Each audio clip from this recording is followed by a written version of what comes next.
Oras untuk kita semua. Semoga kita semua dalam keadaan sehat dan juga dalam keadaan sukacita. Dan yang perlu kita ingat, Tuhan Yesus tidak pernah meninggalkan kita. Mari kita berdoa. Damai sejahtera Allah yang melampaui segala akal, itulah yang memelihara hati dan pikiran saudara-saudara sekalian dalam Kristus Yesus Tuhan kita. Amin. Hari ini Senin 28 Juli 2025, firman Tuhan diambil dari Ibrani pasal yang keempat, ayat yang ke-9 sampai dengan ayat yang ke-10. Demikianlah firman Tuhan. Jadi masih tersedia suatu hari perhentian, hari ke-7 bagi umat Allah. Sebab barang siapa telah masuk ke tempat perhentiannya, ia sendiri telah berhenti dari segala pekerjaannya, sama seperti Allah berhenti dari pekerjaannya. Demikianlah firman Tuhan. Topik hari ini, tema hari ini adalah hari dan tempat perhentian. Sebelum kita melangkah jauh sampai ke sana, mari kita lihat dulu konteks dari kitab Ibrani ini. Kitab Ibrani ini adalah kitab yang ditulis oleh seseorang yang tidak diketahui siapa namanya, namun ditujukan kepada semua orang Ibrani, semua orang Israel yang telah menjadi Kristen. Tujuannya apa? Untuk mengingatkan dan mencegah mereka untuk tidak murtad kembali ke agama Yahudi. Makanya surat ini banyak berisikan keunggulan Kristus dari semua hal-hal yang dianggap mulia dalam agama Yahudi. Kristus lebih unggul daripada nabi, Kristus lebih unggul daripada malaikat, Kristus lebih unggul daripada imam, Kristus juga lebih unggul dari korban-korban bakaran. Oleh karena itulah semua sistem peribadatan orang Yahudi itu digenapi di dalam Kristus. Kristus lebih unggul dari itu semua. Oleh karena itu, orang Ibrani, orang Yahudi yang telah menjadi Kristen tidak boleh murtad. Nah, apapun tantangan, apapun masalahnya, mereka harus tetap berpegang teguh pada Kristus yang lebih unggul dari semua peribadatan orang Yahudi. Harus tetap bertekun karena apa yang dipercayai dahulu oleh orang Yahudi, sistem peribadatan itu, wujudnya sekarang itu adalah Kristus. Nah, karena itulah untuk memahami hari perhentian dan tempat perhentian, maka kita lihat dari Ibrani pasal yang ketiga.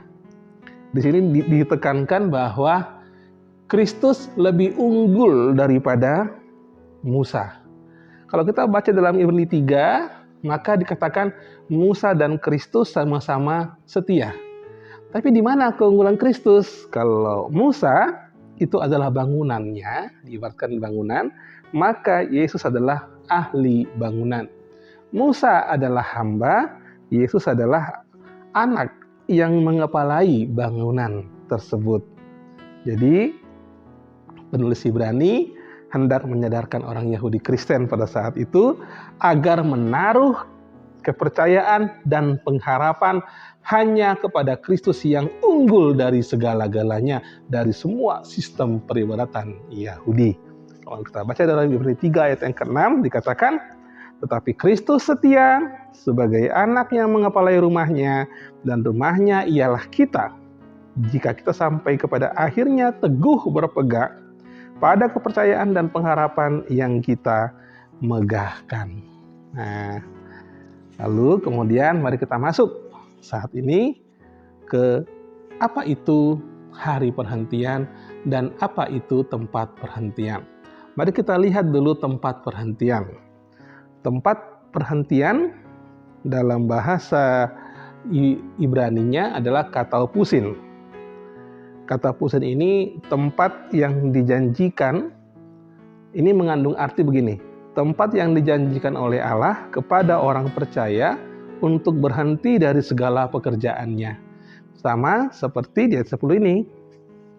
Ia sendiri telah berhenti dari segala pekerjaannya, sama seperti Allah berhenti dari pekerjaannya. Nah, oleh karena itu, maka ini bisa diartikan sama dengan sorga.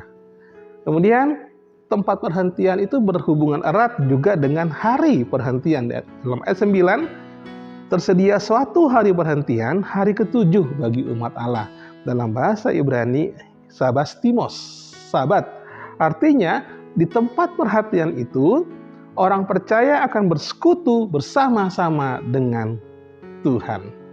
Nah, jadi disinilah kita lihat hari perhentian dan tempat perhentian Kristus bagi orang yang percaya berbeda dengan hari perhentian dan tempat perhentian dengan dalam konteks Musa. Kalau kita baca dalam Ibrani yang ke-3 dan ke-4, hari perhentian Musa adalah ketika mereka tiba di tanah Kanaan, dan tempat perhentiannya adalah tanah Kanaan. Sementara hari perhentiannya, maka itu adalah hari di mana mereka berhenti dalam pengembaraan di padang gurun. Itulah perbedaannya. Oleh karena itu, bagi kita saat ini, bagaimana agar kita bisa masuk ke tempat perhentian Allah itu? Sama seperti Musa ketika Musa membawa bangsa Israel ke tanah Kanaan, maka hanya ada satu cara agar bangsa Israel bisa masuk ke tanah Kanaan, yaitu dengan ketaatan. Kalau kita baca dalam Ibrani 3 sampai ke 4 ini, sering kali dikatakan di sana untuk ketaatan. Bangsa Israel tidak taat. Oleh karena itu, mereka banyak yang tidak bisa masuk ke tempat perhentian, yaitu tanah Kanaan. Maka demikian juga dengan kita. Bagaimana agar kita masuk ke dalam tempat perhatian Tuhan? Bagaimana kita bisa menuju ke surga? Ketaatan. Itulah kalau dalam Ibrani 3 sampai 4 ini seringkali kita menemukan kata bahwa jangan keraskan pada hari ini. Jika kamu mendengar suaranya, jangan keraskan hatimu. Jadi taat itu artinya kita bersedia di bawah kendali Allah. Kehendak Allah yang jadi, bukan kita. Jangan seperti bangsa Israel yang tidak taat, bersungut-sungut, bahkan menyalahkan Tuhan dan sebagainya. Bagi kita saat ini, bagi setiap orang percaya, mari kita meneladani Kristus yang lebih unggul dari segala-galanya. Dalam Filipi 2 ayat 8 dikatakan, dan dalam keadaan sebagai manusia, ia telah merendahkan dirinya dan taat sampai mati, bahkan sampai mati di kayu salib. Luar biasa. Oleh karena itu, mari saat ini, bagi kita semua orang percaya, kita semua pasti akan menuju tempat perhentian Tuhan. Kita semua pasti akan meninggalkan dunia ini. Selagi kita hidup, mari jangan keraskan hati kita. Taatlah pada kehendak Tuhan. Mari menangkan Tuhan dalam hidup kita.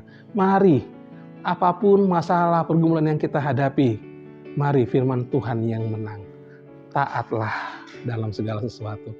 Biarlah kita menjadi berkenan di hadapan Tuhan. Amin. Mari kita berdoa. Bapa dalam surga, Allah yang kami sembah dalam nama Tuhan Yesus Kristus, terima kasih ya Tuhan untuk firman-Mu hari ini. Terima kasih Bapa, kami mengerti mengenai hari perhentian dan tempat perhentian yang telah Engkau sediakan bagi kami. Biarlah Tuhan dalam hidup ini kami belajar untuk taat. Kami belajar untuk memenangkan Engkau dalam setiap apapun tantangan yang kami hadapi.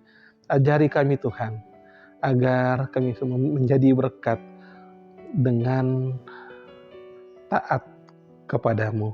Terima kasih Bapa, berkatilah anak-anak kami, juga berkati orang tua kami, juga berkati Tuhan, cucu-cucu kami, dan juga yang beri kesembuhan kepada setiap orang yang sedang sakit hari ini.